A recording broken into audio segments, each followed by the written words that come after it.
Uttarakhand bulletin में आपका स्वागत है। आपके साथ मैं हूं नलिनी पांडे। नैनीताल के भीमताल में बुधवार को नगर पंचायत की कूड़ा गाड़ी में अचानक से आग लग गई। आग तब लगी जब कूड़ा गाड़ी हल्द्वानी से कूड़ा डालकर लौट रही थी, तभी बोहरा कुंड के पास आग लग गई। तस्वीरों में आप देख सकते हैं आग कितनी विकराल है। गनीमत ये रही कि ड्राइवर ने किसी तरह कूदकर जान बचाई। ड्राइवर का फिलहाल अस्पताल में इलाज चल रहा है।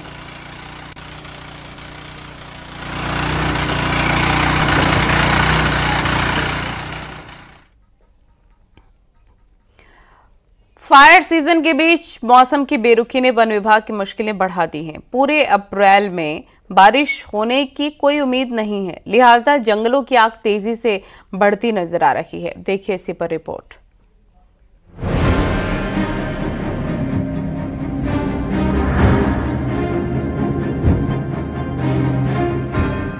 पंद्रह फरवरी से शुरू हुए फायर सीजन के तहत अभी तक जंगलों में आग लगने की 133 घटनाएं हो चुकी हैं, जिसमें 139 हेक्टेयर फॉरेस्ट एरिया प्रभावित हो चुका है। लेकिन गर्मी बढ़ने के साथ ही इन घटनाओं में और तेजी आने लगी है। खासकर मौसम विभाग ने भी वन विभाग को अलर्ट जारी कर दिया है। फोरकास्ट के अनुसार अप्रैल में बारिश होने की कोई संभावना नहीं है, जिससे वन विभाग की परेशानी बढ़ गई है।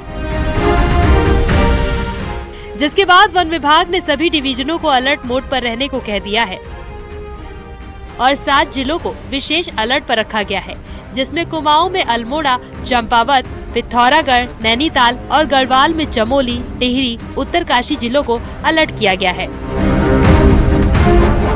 पिछले एक हफ्ते में उसमें जो है वो बढ़ोतरी देखी गई है, क्योंकि ड्राई सीजन शुरू हो गया है। पिछले हफ्ते से कोई बारिश का कोई बारिश नहीं हो रही है। और जो वेदर का जो रिपोर्ट है वो भी ये है कि अगले पूरे अप्रैल के माह में बारिश का अंदेशा नहीं है। जो हमारी वन पंचायतें हैं, कुछ हमारी जो और महिला मंगल दल हैं, युवा मंगल दल हैं, ऐसी और समितियां भी बनी हुई हैं, उनके लिए भी जो है कि व्यापक रूप से उनको भी अपने वनाग्नि नियंत्रण में जो है उनको जोड़ें, उनके साथ बैठकें करें, उनको जागरूक करें। उत्तराखंड में जंगलों की आग हर साल एक बड़ी मुसीबत बनकर सामने आती है, जिसमें जान माल का नुकसान तो होता ही है, बेशकीमती वन संपदा भी खाक हो जाती है। बारिश न होने के कारण इस बार संकट और भी गहरा सकता है। न्यूज़ 18 के लिए देहरादून से सुनील नवप्रभात की रिपोर्ट।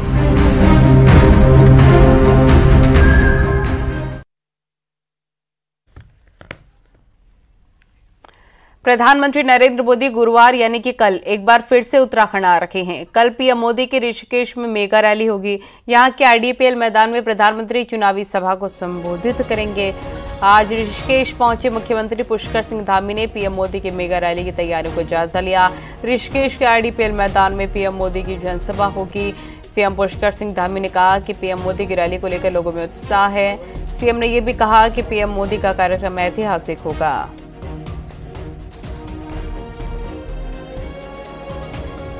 हमारे कार्यकर्ता, आम जनता सब कल मोदी जी की जनसभा में ऐतिहासिक आएंगे। बहुत बड़ी संख्या आएगी और हमेशा उत्तराखंड के लोगों का मोदी जी से लगाव है और उनके हृदय में उत्तराखंड बसता है। जानते हैं उनके हर चुनाव में, हर बार जब भी वो आह्वान करते हैं तो लोग हमेशा आगे बढ़ चढ़ कर आते हैं। 3 सीटों पर प्रभाव पड़ेगा, वैसे 5 सीटों पर भी पड़ेगा। 5 सीटें जीत रहे हैं एक साथ। तो प्रधानमंत्री नरेंद्र मोदी का उत्तराखंड से खास लगाव है और उत्तराखंड बीजेपी के लिए ये वरदान साबित हो रहा है। प्रधानमंत्री गुरुवार को दूसरी बार चुनाव प्रचार के लिए उत्तराखंड पहुंच रहे हैं। प्रधानमंत्री के इस दौरे से बीजेपी को काफी उम्मीदें हैं।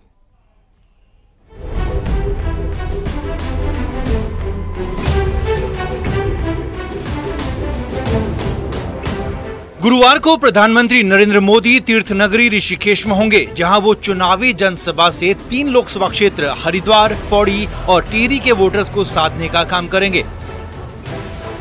पीएम का ऋषिकेश के साथ आध्यात्म से भी करीबी रिश्ता रहा है और पीएम मोदी उत्तराखंड में आध्यात्मिक यात्राएं भी करते रहे हैं, चाहे वो केदारनाथ हो, बद्रीनाथ या फिर कोई और।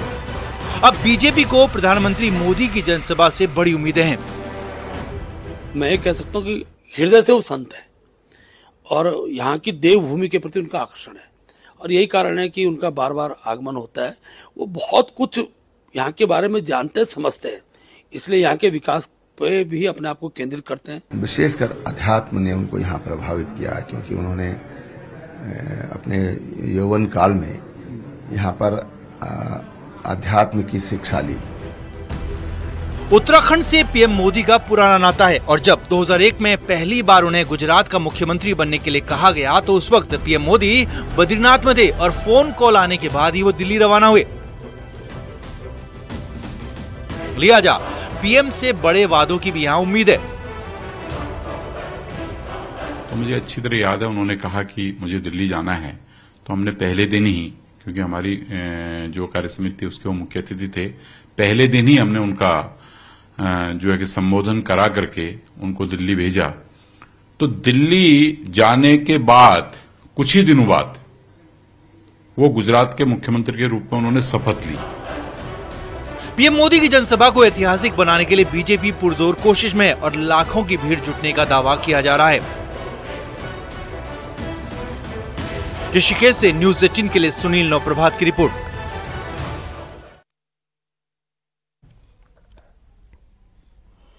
प्रधानमंत्री नरेंद्र मोदी की रैली से पहले कांग्रेस प्रदेश उपाध्यक्ष सूर्यकांत धस्माना ने प्रेस कॉन्फ्रेंस की। उन्होंने कहा, उत्तराखंड में विकास के काम कांग्रेस ने किए और बीजेपी सिर्फ प्रचार कर रखी है। सिर्फ चाहे ऋषिकेश कर्णप्रयाग रेल लाइन की बात हो या फिर ऑल वेदर रोड की, शिलान्यास कांग्रेस के वक्त पर हुआ। वहीं अग्निवीर भर्ती अंकिता भंडारी हत्याकांड पर कोई बीजेपी नेता बोलने को तैयार नहीं है। टीयूटी की बात कर रहे हैं, ऋषिकेश कर्णप्रयाग रेल मार्ग सबको मालूम है, किसको मालूम नहीं है कि उसकी कल्पना ही कांग्रेस के जमाने में हुई। वो पूरा उसका डीपीआर ही कांग्रेस के जमाने में बना। अंकिता भंडारी भी एक शब्द क्यों नहीं बोलते आप? प्रधानमंत्री जी छोटे छोटे मामले में ट्वीट कर देते हैं।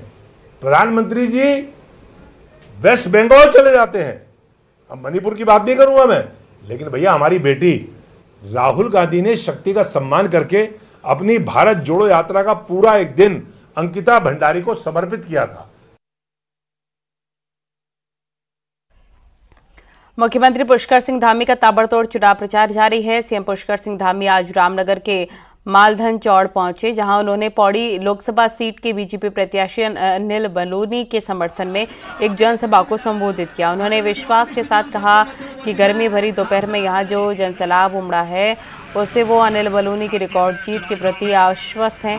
उन्होंने कांग्रेस के घोषणा पत्र को मुस्लिम लीग का घोषणा पत्र बताते हुए कहा कि प्रदेश की 5 लोकसभा सीटों को वो बम्पर मतों से जीत रहे हैं। वहीं अनिल बलूनी ने कहा कि जनता ने चुनाव को अपने हाथ पे ले लिया है और उन्हें जनता का भरपूर समर्थन मिल भी रहा है।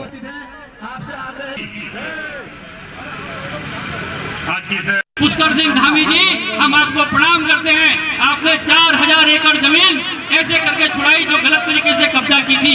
ये इस उत्तराखंड को बदलने नहीं देंगे और आप भूलिएगा मत। जब हरीश रावत मुख्यमंत्री थे, उन्होंने कहा जुम्मे की छुट्टी देंगे। क्या देवभूमि में जुम्मे की छुट्टी होनी चाहिए? अभी जो हमारे प्रत्याशी हैं, जब वो अध्यक्ष थे पिछले चुनाव में, उन्होंने कहा कि उत्तराखंड में मुस्लिम यूनिवर्सिटी बनाएंगे। क्या देवभूमि में मुस्लिम यूनिवर्सिटी बननी चाहिए? देखिए, हम एक तरफ समान नागरिक संहिता की बात कर रहे हैं। देवभूमि उत्तराखंड में हमने उसका विधेयक पारित भी कर दिया, राष्ट्रपति महोदय ने भी हमको मंजूरी दे दी। और जब कांग्रेस का घोषणा पत्र आया तो उस घोषणा पत्र में उन्होंने कहा कि मुस्लिम पर्सनल लॉ जो बात कह रहा है उस बात को जो है वो लोग आगे बढ़ाएंगे। कांग्रेस का प्रचार अभियान जारी है। रुड़की में कांग्रेस के सीनियर नेता और पूर्व सीएम हरीश रावत कैंपेनिंग में जुटे हुए हैं। हरीश रावत यहां कई दुकानों में गए और व्यापारियों के बीच में जाकर प्रचार किया।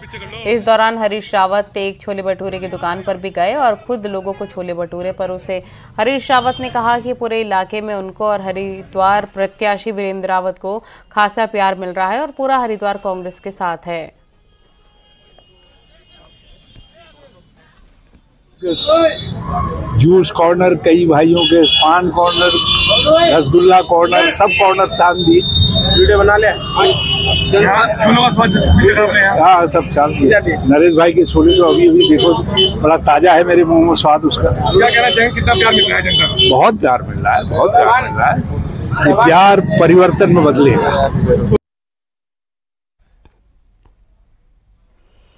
नेता प्रतिपक्ष यशपाल आर्य ने बुधवार को हरिद्वार में चुनाव प्रचार किया। यशपाल आर्य ने कांग्रेसी कार्यकर्ताओं के साथ गढ़मीपुर, बहादुरपुर, जट समेत हरिद्वार के कई ग्रामीण क्षेत्रों में कांग्रेस प्रत्याशी वीरेंद्र रावत के पक्ष में चुनाव प्रचार किया। इस दौरान कई जगहों पर कांग्रेसी नेताओं ने यशपाल आर्य का स्वागत किया। आर्य ने कहा कि हरिद्वार की जनता ने परिवर्तन का मन बना लिया है। बीजेपी सरकार की नीतियों को लेकर लोगों में काफी नाराजगी है। परिवर्तन का मन बना लिया है यहाँ की आवाम ने, जनता ने, और जिस तरह से देश के हालात हैं और जिस तरह से एक डर और भय का माहौल बन चुका है, संविधान खतरे में है, लोकतंत्र को कमज़ोर किया जा रहा है, उसकी जड़ों को कमज़ोर किया जा रहा है।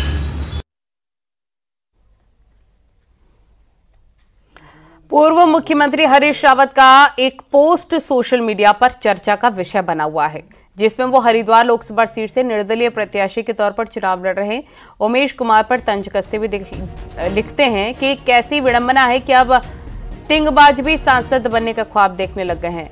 धन्य है बीजेपी तुम्हारे पतन के लिए, तुमने मददगार भी अपने जैसा ही खोजा।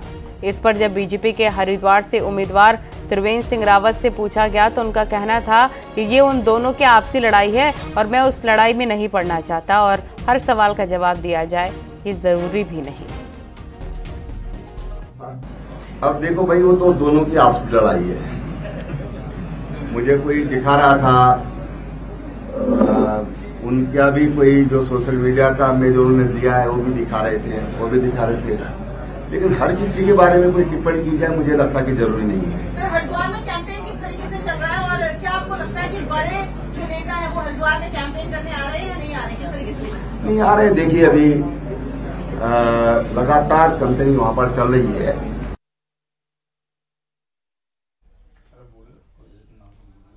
और यहाँ रुकेंगे छोटे से ब्रेक के लिए।